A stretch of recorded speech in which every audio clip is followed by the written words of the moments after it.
Hey you. Feeling anxious or stressed? Totally normal. We all feel that way sometimes. But here are 5 simple things you can do right now to feel a little better. 1. Take a deep breath.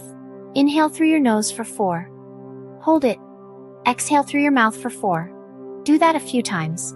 It works, trust me. 2. Write it down. Grab your phone or a notebook.